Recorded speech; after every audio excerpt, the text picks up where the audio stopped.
Dəyərli tələbələr, hər birinizi xoş gördük. Mən kurikulum üzrə mütəxəssis Əminə Bağırova. Dünən paylaşdığım qəbul tipli sınavın, ümumi sınavın izahını sizə verəcəm. 10 sualdan ibarətdir. İşləyənlər bilir, səhvləri də var. Əgər ki, sizin üçün maraqlıdırsa, səhvlərin izahını bilmək, eləsə yaxın əyləşib tanış ola bilərsiniz. Ümumiyyətcə, sınav haqqında məlumatı olmayanlar da mənimlə bərabər testlə tanış olub, müəyyən bilik və bacarıq əldə edə bilər. Eləsə başlayaq. Yəni, birinci suala baxaq, dəyərli izləyicilər.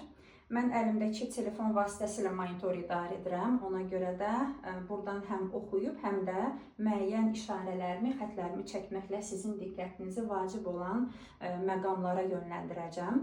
Demək, əvvəla onu vurğulamaq istəyirəm ki, hər bir sual situasiya sualıdır və sizin üçün xatırlatmaq məqsədi ilə deyim ki, ETN və İnsan Resursları Mərkəzinin birgə təşkil elədiyi həm sertifikasiya, həm MİQ imtahanlarında fərqi yoxdur. Həm ixtisas, həm də ki, metodika sualları birbaşa müəllimlərin oxuyub anlama bacarıqlarının yoxlanmasına yönəlib. Və bir çox müəllimlərin də və tələbələrin də əziyyət çəkdiyi məqam nədir? Oxuduğundan nəticə çıxartmaq və situasiyaya uyğun, düzgün vəziyyəti dəyərləndirməkdə çətinlikləri olur. Amma bu nədən olur? Nəyi gözdən qaçırırlar? Bax, bunu mən sizin diqqətinizə çatdırmaq istəyirəm. Birinci odur ki, müəllimin elədiyi səhv budur ki, testi oxuyurlar. Yəni, bax, burada gördüyünüz bütün situasiyanı oxuyur, özündə onu təhlil etmədən birbaşa keçir variantlara. Bax, bu ən birinci olunan yanlış səhvdir. Yəni, yanlışlıqdır, bir səhvdir. Nə üçün? Çünki sən bu situasiyanı anlamadan, sən bu situasiyadan bir nəticə çıxartmadan, cümlə bə cümlə, hətta belə söz bə söz onu təhlil etməsən, variantlardan nəyi tələb etdiyini, nə soruşulduğunu və şərtdə xüsusən nə vurğulandığını anlaya bilməyəcəksən. Yəni, bunun üçün özünüz də məndə müşahidə edəcəksiniz ki, mən cümlə bə cümlə oxuyub onu təhlil edəcəm və siz bunu vərdişə çevirməlisiniz. Əgər o bacarıq indidən yaranmasa, imtahanda sizin əziyyətiniz, yəni çətinliyiniz olacaq daha doğrusu. Eləsə başlayaq birinci suala. Deyir, sinif müzakirəsi zamanı bir şagird yoldaşının fikrinə kəskin şəkildə etiraz edərək onu qeyri-etik sözlərə təhqir edir. Əvvəla gəlin baxağın görək. Bax, burada cümləmi dayandırıram. Nəyə diqqət yetirməliyik? Deyir ki, bir şagird digər sinif yoldaşının fikrinə kəskin şəkildə etiraz edir. Deməli, fikrə qarşı hörmətsizlik etmək. Biz bilirik ki, sinif qaydaları nə üçün tərtib olunmalıdır? Şagirdlərin davranışını tənzimləmək üçün. Əgər bir şagird digər şagirdin fikrinə kəskin şəkildə etiraz edirsə, deməli, burada sinif qaydaları yoxdur. Eyni zamanda qeyri-etik sözlərlə təhqir edir deyirsə, demək, sinifdə həmçinin dəstəkləyici mühitdə formalaşmır. Yəni, uşaqlar arasında, şagirdlər arasında mehribanlıq yoxdur, əmin-amanlıq yoxdur, əməkdaşlıq yoxdur və bu bir neçə elə bir ki, məqamın pozulduğunu, bir neçə yanaşmanın və ya prinsipin pozulduğunu bir göstəricisidir bu cümlə. Yəni, bu cümləni oxuyub dərhal ikinci cümləyə keçməyin. Yəni, dənə-dənə cümlələri oxuyuruq. Nə var, nə yox. Hansı məqamı gördüm, hansı məqamı gözümdən qaçırtdım deyib özünüz üçün tez bir zamanda ya yaddaşınızda, ya da əlinizin altında olan vərəqdə qeydlərinizi aparın. Keçdik ikinci cümləyə. Digər şagirdlər bu vəziyyətə gülür, təhqir olunan şagird isə susaraq yerinə əyləşir. Deməli, həmin şagird üçün biz bilmirik, bu davamlı şəkildə olur ki, deyək, burada bullying də var. Çünki adətən bullying bir prosesin davamlı şəkildə baş verməsidirsə, yəni bu davamlı şəkildə olursa, biz bunu bullying deyə bilərik. Yox, əgər bu bir dəfədən baş verirsə, bu ola bilər ki, həmin şagirdlər arasında kiçik bir konfliktdir. Deməli, bu prosesdə həmin o təhqir olunmuş şagirdə qarşı nədir? dəstəkləyici mühitin pozulması deməkdir. Yəni ən sadə bir yanaşma ilə yanaşsaq. Hələ şərtdə bizdən nə soruşulur, onu hələ bilmirəm. Hələ biz oxuduğumuzu görməyə çalışmalıyıq. Keçdik 3-cü cümləyə. Bu situasiyada müəllimin reaksiyası hansı variantda ən düzgün formalaşdırılmışdır? Deməli, biz müəllimin bu məsələyə qarşı olan davranışını, müəllimin addımını, reaksiyasının hansının daha doğru olduğunu tapmalıyıq. İndi keçək variantlara.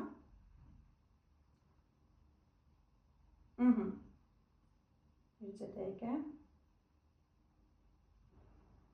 Aha. A bəndinə baxaq. Deyir, müəllim şagirdin təhqirini görməzdən gələrək davam edir ki, dərs prosesi və zaman idarəçiliyi pozulmasın. Yəni, bir müəllimin, şagirdin, mən burada qeydlərimi göstərim. Əgər bir müəllim şagirdin bu hərəkətinə görməzdən gələrək yanaşırsa, deməli, müəllim həqiqətən də nə edir? Dəstəkləyici mühiti pozur, sinif qaydalarına əməl etmir. Ümumiyyətcə, müəllim yanaşması düzgün deyil. Və bu, yuxarıda şərtdə deyildiyi kimi, situasiyanın həll olunmasında, o məsələnin, davranışın həll olunmasında müəllimin ata biləcəyi düzgün addım deyil. Yəni, bir müəllimin o reaksiyaya, münasibətə qeyri-ciddi yanaşması müəllimin bir növ səriştəsizliyindən xəbər verir. Keçək ikinci varianta. Ona görə biz bu A bəndini çıxardacağıq. İkinci bəndə baxaq. Deyir, müəllim dərhal dərsi dayandırır və təhqir edən şagirdi hamının qarşısında tənqid edərək onu bu davranışın yol verilməz olduğunu bildirir. Deməli, müəllimin dərhal dərsi dayandırması əslində ola bilər ki, indi vəziyyət o qədər kritikdir ki, hamı gülüşür, hamı bir-birinə qarşı deyək ki, lağ edici münasibəti var və burada müəllimin dərsi dayandırması, yəni anında müdaxilə etməsi normal ola bilər. İndi ikinci vədən sonrakıya baxaq. Deyir ki, və təhqir edən şagirdi hamının qarşısında tənqid edərək onu bu davranışın yol verilməz olduğunu bildirir. Demək, burada hamının qarşısında tənqid etmək yanaşması müəllim tərəfindən düzgün deyil. Çünki burada artıq həmin o şagirdi də istər-istəməz digər şagirdlərin qarşısında da onu pərt etmiş olur. Yəni, şagird öz həmkarının şəxsiyyətini alçaldır, müəllim də digər şagirdin şəxsiyyətini alçaldır. Dolayısıyla burada elə müəllimin elədiyi hərəkətdə bir növ həmin şagirdin elədiyi hərəkətdə üst-üstə düşür. Ona görə bu B bəndini də biz variantdan çıxardırıq. Keçən C bəndinə baxaq. Deyir, müəllim dərsi davam etdirir. Lakin tənəffüsdə təhqir edən şagirdi yanına çağıraraq onu intizam tənbihi verəcəyini, baxın, intizam tənbihi verəcəyini deyib, valideyni məktəbə çağırır. Əvvəla bu prosesi müəllim özü belə şagirdlə həll edə bilərdi. Yəni, qaçaraq onu valideynə bildirməsinə və də intizam tənbihi verəcəyinə, yəni bir növ şagirdi ya məktəb səviyyəsində, rəhbərlik səviyyəsində ona bir cəza verilməsi kimi qiymətləndirilir. Yəni, bu da əslində doğru yanaşma deyil və biz bir problemi həll etmək əvəzinə, əksinə növbəti bir problemin başlanmasına bir növ yol açmış oluruq. Ona görə avtomatik C bəndini də biz variantlar arasından çıxardırıq. Keçirik Y bəndinə, hələ D-ni saxlayıram.